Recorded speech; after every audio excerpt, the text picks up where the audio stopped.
Boom, boom. Wrestling has more than one royal family. Adrenaline in my soul.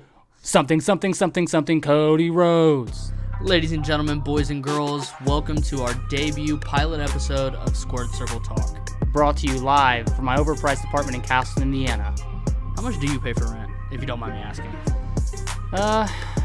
If I told you, let's just say my mood would change. Huh? Let's just say 3 words. Let's go, Brandon.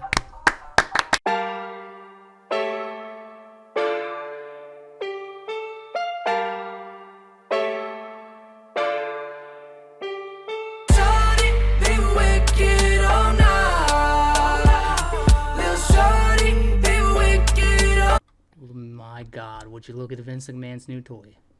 The newest mid-card talent of WWE. In the words of the late great MJF. Mid! No, but seriously, so we wanted to talk a little bit about Cody Rhodes in this episode, just because we're huge wrestling fans. I'm not going to say AEW fans. I'm not going to say WWE fans. Yes, we are more biased towards AEW just because it's a newer product, fresher, and my opinion, I'm going to say better. I enjoy the wrestling aspect more. And jokes aside, I wish Cody Rhodes the best. I hope they push him to the moon in WWE. I hope he's the one to throw in the tribal chief, or as I call him, the tribal queef, Roman Reigns. Oh, come on. I think, Can we leave that in? Yeah, we most definitely can. It's not going to be we're not making money anyways. I'm not getting worried about getting demonetized. What the fuck? Anyways, as you can see, this is also unfiltered as hell.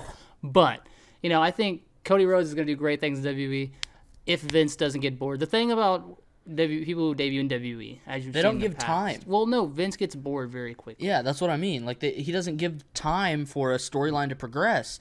I mean, their longest storyline right now is the Bloodline. Yeah, and they're getting a little old.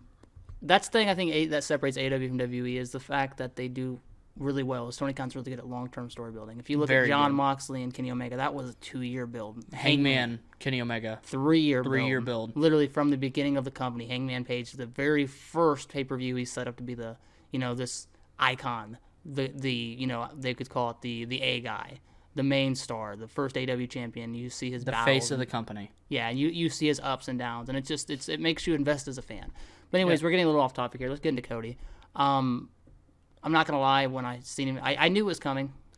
I hated the fact that it was coming, but I knew it was, and I didn't want to believe the rumors on like the dirt sheets, anything like that. But the reality was there. Cody Rhodes went back to WWE. And I remember clear as day. We're sitting at Monday Night Raw.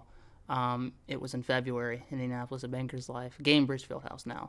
And I told Jake, we were talking about different, who would you trade for who and who, WWE. And I told him word for word, the day before we got the news, that these rumors that it might happen, that Cody Rhodes would never leave AEW.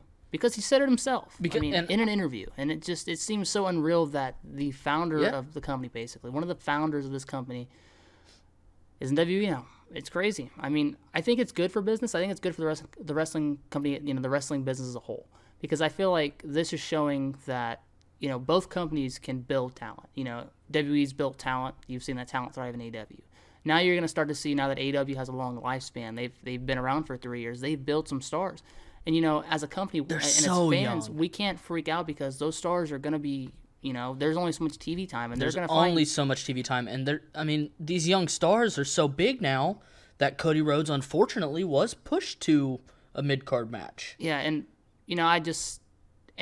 Tony Khan has got so much, he's got to start profiting now. He's spending a lot of money on that talent. I hate to say it, but I think Jericho might be next. I don't think so. I don't know if he's going to want big money, and I don't know if Jericho, and I love Chris Jericho. I don't want to take this the wrong way. I think he's one of the GOATs of wrestling. Easily. But I don't think he's at that point to where you can justify giving him $3 to $5 million a year anymore, because he's not that main event guy that he was. He was and he did his job. He was a great star to start the company with, get eyes on the product off the beginning. You got the Kenny Omega, Chris Jericho had a feud in New Japan. There's a lot of fan base already looking forward to that rematch, and They got that Double or Nothing. That was the big marquee match to get fans over to get their eyes on the pay-per-view, and of course they capitalized. And then Chris Jericho, the first champion. You've got some star power there that's been built already. But now the John Moxleys, Chris Jericho's, they were there to start the company, but now you can see there's a lot of young talent. Tony Khan's done his job. And to the respect of those greats like Chris Jericho and John Moxley, I mean, they've done their job. Their job as veterans is to build that locker room, the youth of that locker room. And I really want to give Tony Khan credit where his credit is due, especially with his pairing of young talent versus old talent. Because, I mean, think about it right now. Blackpool Club. Combat Club, rather. I'm sorry. It's a long name for a faction. I'm not going to lie. But, yeah, I mean, just look at it. I mean, it took, 2 weeks to build Wheeler Yuta to the fucking moon? And it brings you back to Chris Jericho, too. You had Chris Jericho, the original Inner Circle. Sammy Guevara. Santana and Ortiz. Given the fact that a lot of the fan base is now turning against Sammy Guevara because they're jealous of him because they're stemming for Ty Conti, and now they can't have Ty Conti. Guilty. We're all mad about it too, but I mean, I still love Sammy Guevara, and I'm not going to hate him for being a lucky son of a bitch, I'll tell you that. Good for him. I've always loved Sammy Guevara, but, he wasn't a built star. He wasn't getting much crowd reaction. He was the first match in Double or Nothing, but who gave him the Spanish God? Who came up with that off the fly? He literally out of the blue said it. He looks like a Spanish god. Yep. And that clicked. That's because a genius like Chris Jericho is able to build these stars. And he's doing the same thing here with the Jericho Appreciation Society. 2.0 is great. But I think the biggest star we're going to see come from this Jericho Appreciation Society is fucking Daniel Garcia. If you don't see him as a future main eventer and a future pillar of this company, I don't know what you're watching.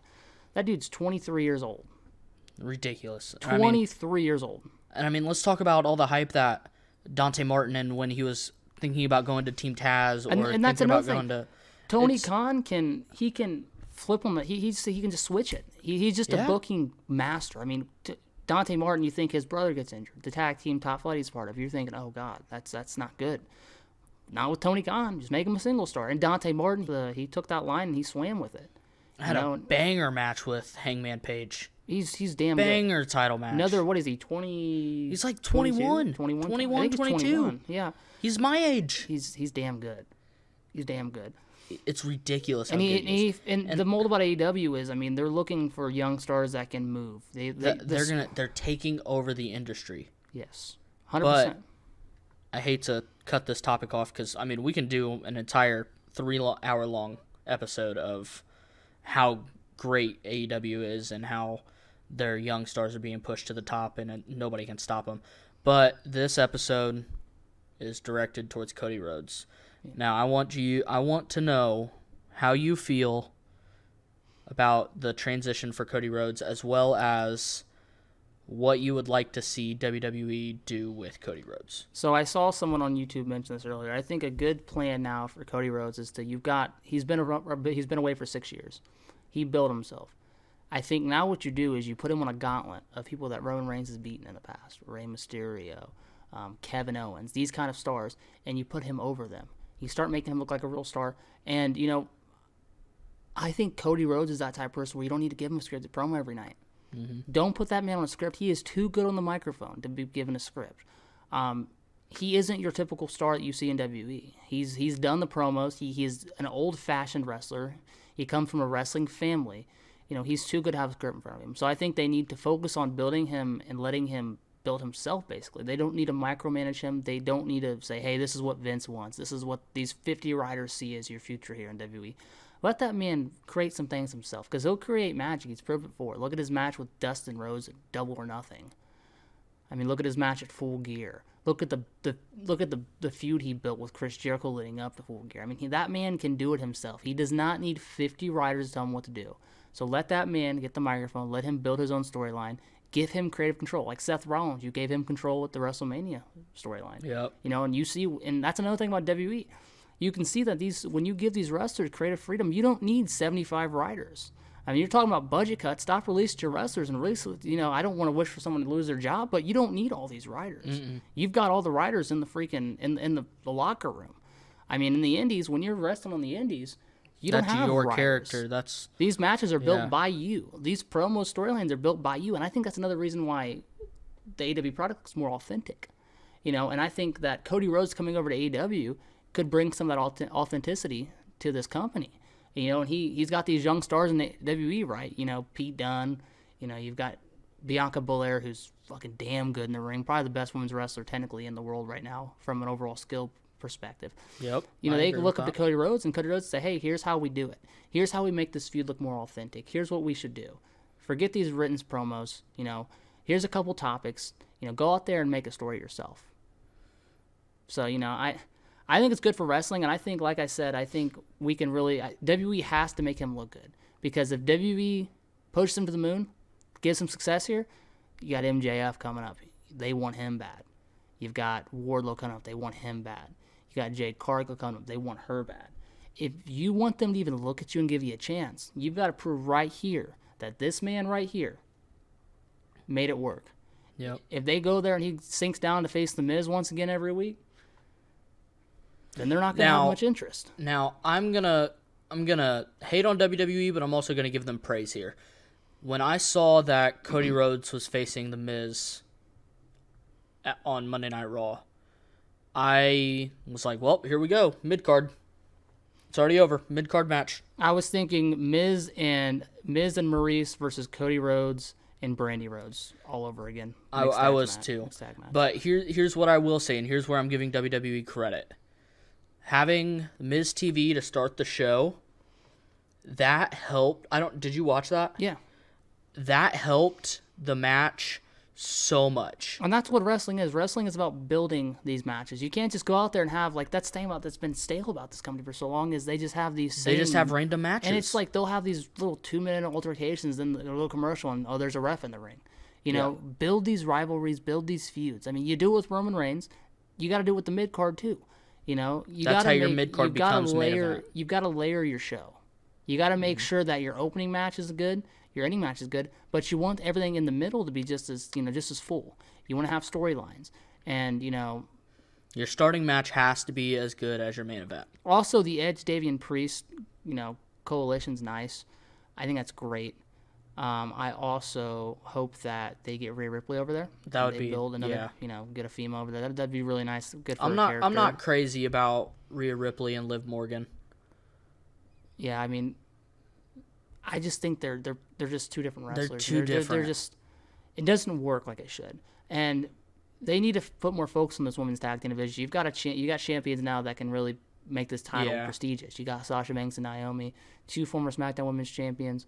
They can really make these titles prestigious and do good for these titles. So now it's time to build that. Once again, you got to build storylines. I don't want to see any more Zelina Vega and Carmella about breaking up because Carmella's over too there busy flirting with sucking face with Corey Graves. I mean, if you want people to care, you got to make them care.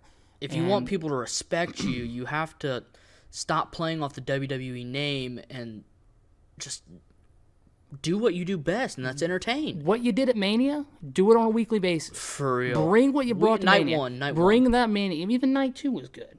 Wasn't as good as Night 1, but not at all. Bring that Mania heat, because Mania was amazing. But then I watched Raw the next week, and I said, oh, Cody's back, but Cody's segment was good. Shit. But, yeah. And you got to stop doing cliffhangers. Roman Reigns out there. We've been waiting all night for Roman Reigns to come out. We'll see you on Friday. I mean, you're trying to draw more views to SmackDown. I get it, but it's the SmackDown after Mania. You're gonna get views, and you gotta stop insulting the intelligence of your viewers. Yeah. This gets down to the name changes. Everyone's so surprised about name changes. It's been like this for years. They stopped doing it because there wasn't competition. When TNA was a thing and it was big, the reason why Vince McMahon changes names is because people like Adam Cole, people like Keith Lee, he doesn't want them to get all of this push in WWE and get all this publicity, and he doesn't want them to have that name. So he's changing Pete Dunne to Butch. He's changing... which that's an entire video Walter to Gunther. It's all about that Butch. They're changing Walter to Gunther because they don't want these stars, if in case they leave, to have that name power just off that. They don't want the marquee to say WE superstar, WE name. They want them to have to use that, the skill. And, it's smart. One good example about that is Austin Theory going to Theory. That's so damn stupid. That comes down to Vince McMahon he doesn't like multiple syllables. Yeah. I don't know For why. whatever reason. Ezekiel and Elias. That one's confusing to me. I will give them credit. I think it's hilarious. It's freaking how funny. they're making a gimmick out, because they know we were going to shit on them for it. Yeah. They knew if they just brought out Ezekiel, they would get so much heat for it. But, I think it's very smart. Another thing, Corey Graves gets a lot of slack on commentary, but he's been doing pretty damn good recently. I've becoming a fan of Corey Graves. I think he's looking pretty good on commentary. He's doing pretty well. Not Pat McAfee, but he's doing pretty well. Seriously, Pat McAfee's something different on Pat McAfee on makes that commentary. damn show, man. Also, Pat McAfee had the best match at Mania.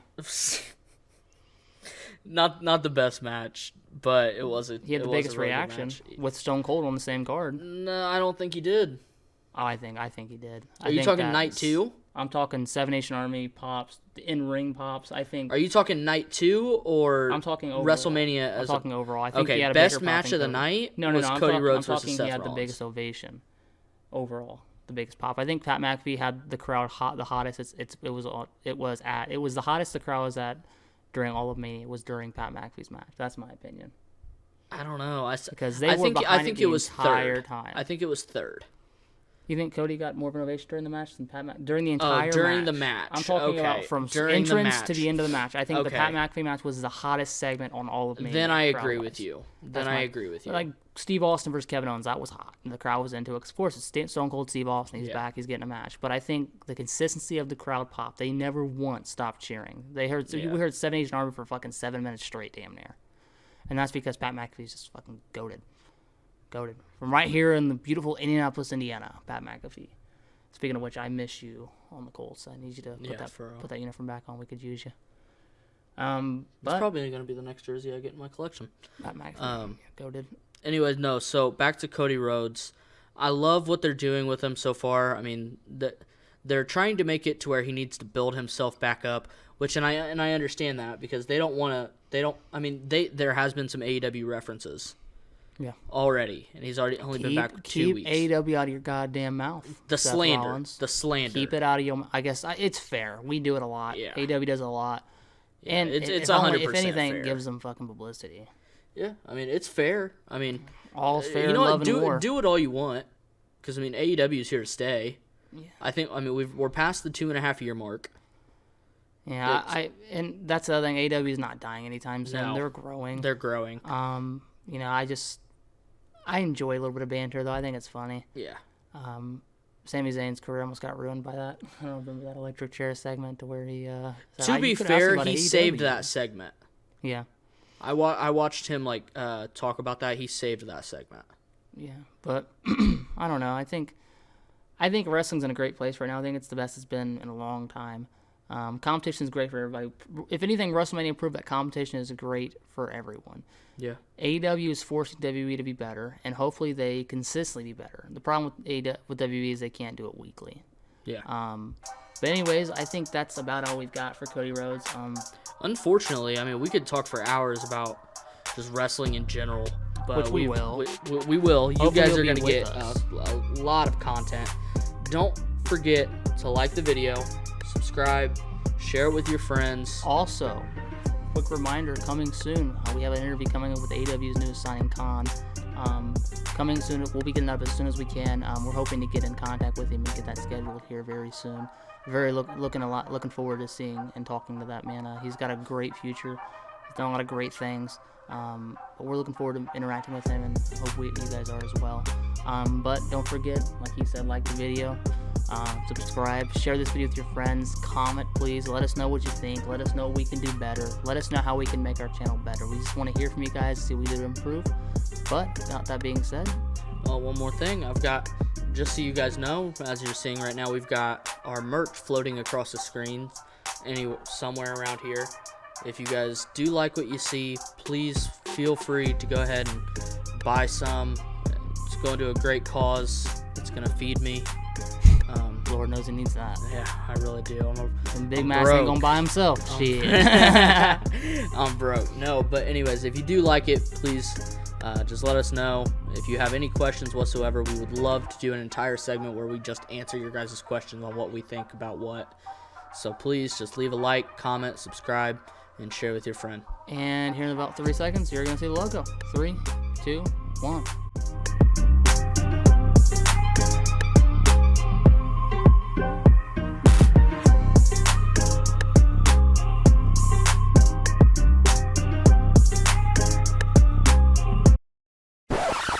Ladies and gentlemen of the interweb, I would like to welcome you. Welcome. Woo! I thank you. Thank you. Shush. Shush. Shush. Shush. Shush. Thank you. Shush. When my hand goes up, your mouth goes shut. When my lips are moving. We're having too much fun with this. Oh my god. We're gonna be here all night.